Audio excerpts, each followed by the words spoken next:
Dad can try to improve his health. Dad, you can start eating more vegetables to support your kidneys. A 61-year-old father decided to improve his health. He started following a better diet, full of vegetables he had never eaten before, such as spinach, potatoes, beets, rhubarb, and more. This is what happened to his kidneys. David, a 61-year-old businessman and father of 3, arrived at the emergency room of Adventist Medical Center in Bolingbrook, Chicago, experiencing severe shortness of breath and weakness. He was in a wheelchair because he could no longer support his own weight, gasping for air. It was later discovered that his creatinine levels were extremely high, 15.11 milligrams per deciliter, indicating acute kidney injury, requiring immediate dialysis. His son explained to the admitting nurse that just a few weeks ago, he had convinced his father to start eating vegetables. "Is this all my fault?" the son asked the nurse, but the nurse denied it. A man had destroyed his kidneys in just 2 months simply by eating vegetables. Hypothesis: vegetables do not harm the kidneys. This patient's story is based on a real case report published in the World Journal of Nephrology and Neurology in March 2020. But today's case is particularly significant to me, and it also comes with a warning: things are not always as they seem in a medical mystery like this. This issue is still being studied in medical science. This type of kidney injury is rare, having occurred in only about 12 patients over the past decade. If you find this interesting, share this video so others can enjoy it too. But don't jump to conclusions about what happened to CM before seeing how it truly ends. Before his hospitalization, David had diabetes and gout, but his kidneys were normal. He was taking metformin for diabetes, statins for cholesterol, and allopurinol for gout. However, David had never really paid attention to his health. Work and family were always his top priorities. Nothing else truly mattered, including his health. He often indulged in peanut butter, eating up to half a jar at a time. He was also accustomed to drinking 3 to 4 large cups of coffee daily.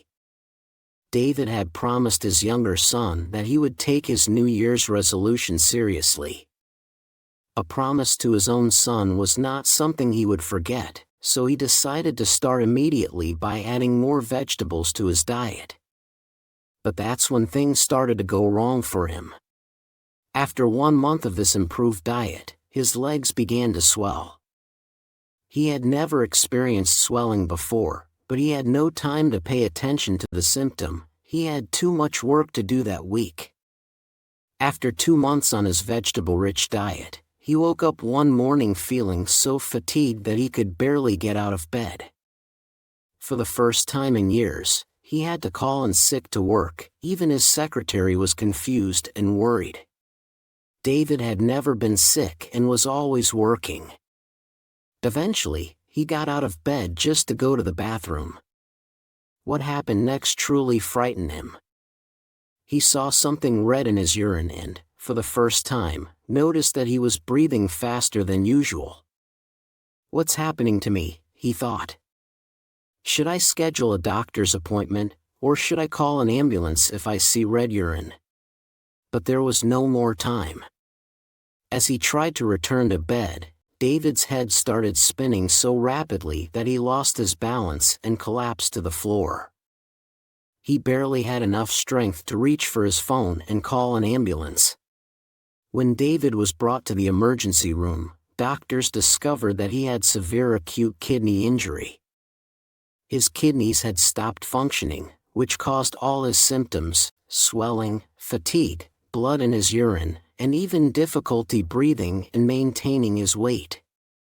Something was destroying his kidneys, and it wasn't diabetes, as the progression was too rapid to be caused by diabetes. Before hospitalization, CM's creatinine level was only 1.6 milligrams per deciliter, slightly elevated but not enough to be classified as kidney disease. His diabetes was under control, and he had no family history of kidney disease, kidney stones, or any digestive disorders. However, his creatinine level had now skyrocketed to 15.11, and his GFR had dropped to 2.8. His kidneys had completely failed, but why? What was causing all this damage?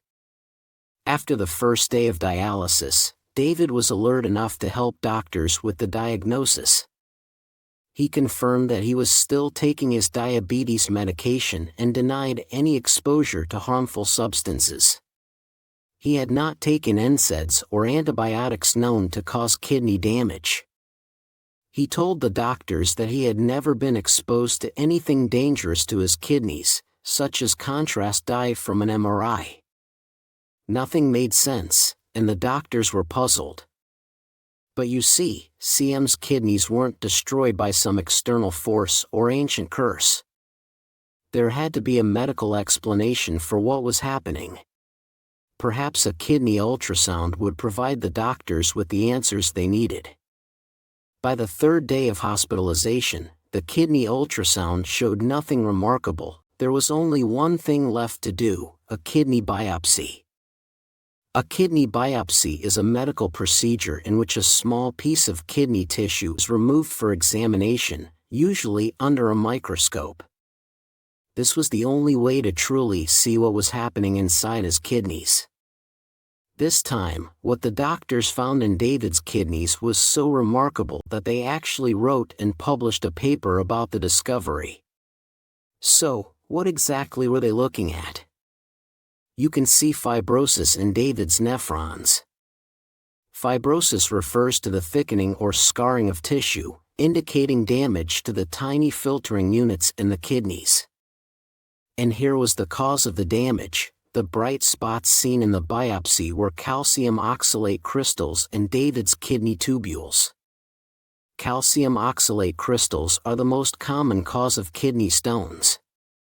These hard deposits were tearing apart David's nephrons and tubules, destroying his kidney function. Now, this led to an even bigger medical mystery. How did a person with no history of kidney stones or risk factors completely lose kidney function at the age of 61 due to oxalate crystals? There are several known mechanisms that can cause oxalate crystal formation: certain surgeries or medical conditions that increase oxalate absorption, but CM had no such conditions or surgeries that would lead to this problem. A high intake of vitamin C, as seen in some previous case studies, could also be a cause, but David did not take vitamin C supplements. A dietary deficiency of calcium, magnesium, or inadequate water intake could also contribute to oxalate crystal formation. So now, David was being questioned about his diet. He said he always drank plenty of water but admitted that his diet was often heavy in nuts, coffee, and oxalate-rich vegetables such as rhubarb, beets, spinach, and other similar foods. However, he also insisted that he consumed enough calcium by eating cheese and yogurt almost daily. Therefore, he shouldn't have developed oxalate crystals, yet, here was the undeniable reality. You see, a case of kidney damage due to oxalate crystals without any risk factors is extremely rare. It has only happened about a dozen times in medical literature, making it significant enough to publish a paper about it. Will David finally be able to go home safely, or will he have to undergo dialysis for the rest of his life? Before that, there's a very important question that I'm sure many of you are thinking about right now. Are oxalate-rich foods dangerous? The foods known to have the highest oxalate content include spinach, rhubarb, beets, legumes, nuts, chocolate, and coffee. All of these are generally good for you, including coffee and chocolate. While it is not recommended to consume coffee and peanut butter in the quantities that David did, they can be part of a healthy diet. However, David's diet was precisely the reason his kidneys failed in such a short period. Could this happen to someone else? It is unlikely to happen to most people, including kidney patients.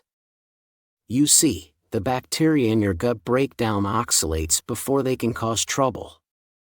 Dietary calcium also prevents oxalates from crystallizing in the kidneys. Although many calcium-rich foods need to be avoided in a kidney diet, taking Tums and antacids containing calcium carbonate is one way to keep phosphorus levels low and prevent any oxalate-related risks. Now, there are people who do need to pay attention to oxalate-rich foods, those at risk for kidney stones. If you've had kidney stones in the past, you're more likely to get them again. If they were calcium oxalate stones, the most common type, limiting oxalate intake would be a good strategy.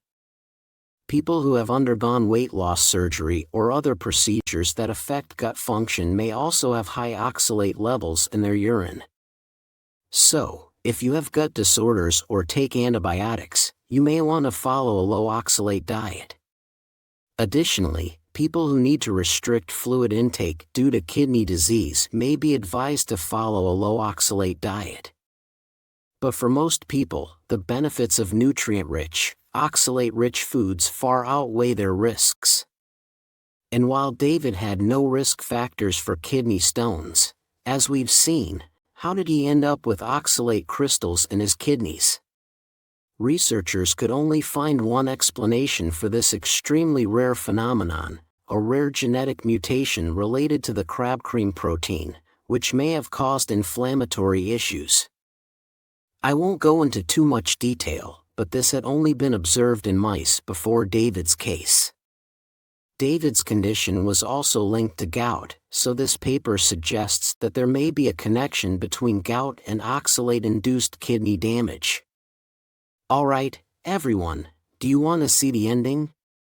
Let's find out if David was finally able to go home safely. After being hospitalized, CM started dialysis.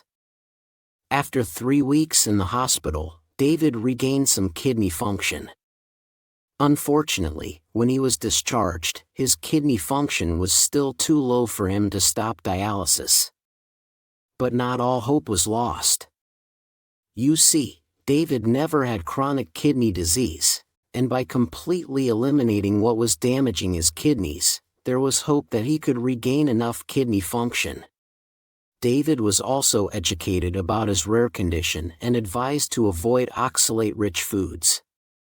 Now, I'm glad we talked about oxalates and the risks associated with what some people call an anti-nutrient, because as we've seen, some kidney patients really should limit their intake of this substance.